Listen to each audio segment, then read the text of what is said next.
Dito na tayo kay Pidol's Bake Shop. Bisitahin natin si Pidol. Now open. Sabi ko, hindi na ko binibenta siya. Tingin tayo. Ayan. Ensaymada 40 pesos. With Gemma 50. Ensaymada with mapipili na yun. I like this. Try natin. Ensaymada with almond.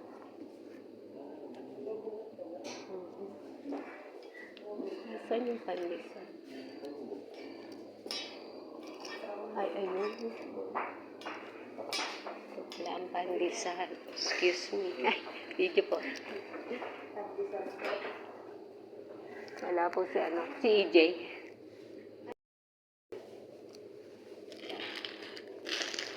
Ang kanyang classmate. Bibili ng 10.35 pala siya. 25 pesos. Try natin siya, guys. Sa Pidol's Bake Shop. Kabuyaw lang po ito. One is toasted. Next time na lang.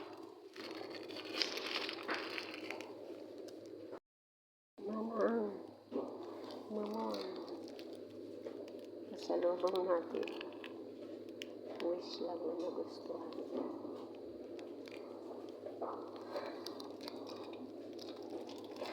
$45. What is this cheese? This one is, how about this? 50.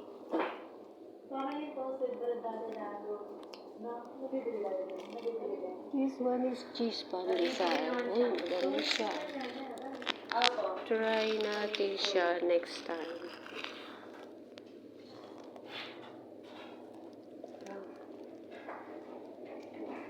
$51.30. Cheese pandesal. 40 plain ensaymada. Try natin ito. Kailan na ito? September 9 pa.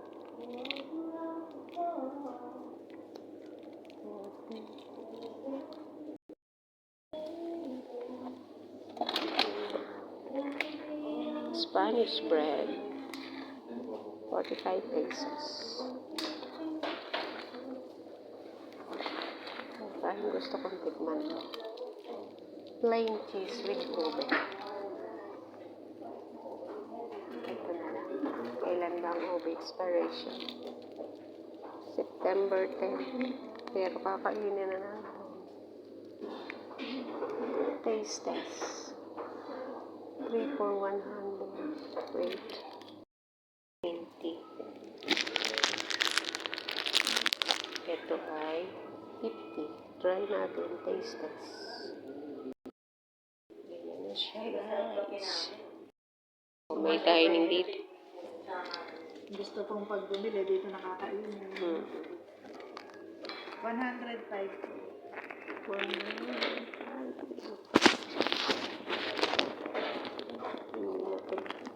Kung unang punta ka dito, hindi pala opening yun.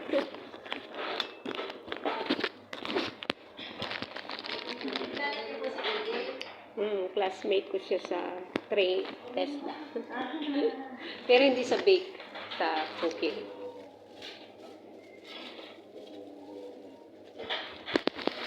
Dalawa kasi ang course naman. Madali na magluto.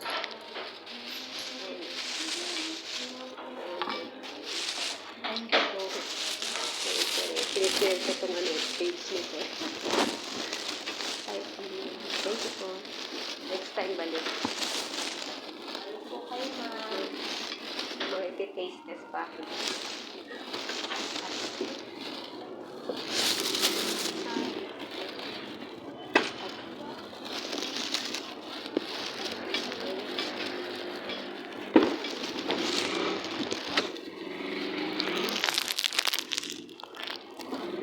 Ayan. Ay, sus. Naka-ano pala tayo. Kala ko'y naka-off. Ayan guys, ang nabili natin. Mini chips. Mini ensaymada. Plus the ube. And the pandesal. I-taste test natin. 39 pesos. Maliliit lang siya pala. Pwede sa bata. Mini bites. Pang bata siya, guys. Maganda sa mga bata. I-taste test natin ito. Saan tayo kakain? Sa Jollibee. Wow, kumain sa Jollibee. Thank you so much for watching. This is M. Switch. Hindi pala natin na-off ang ating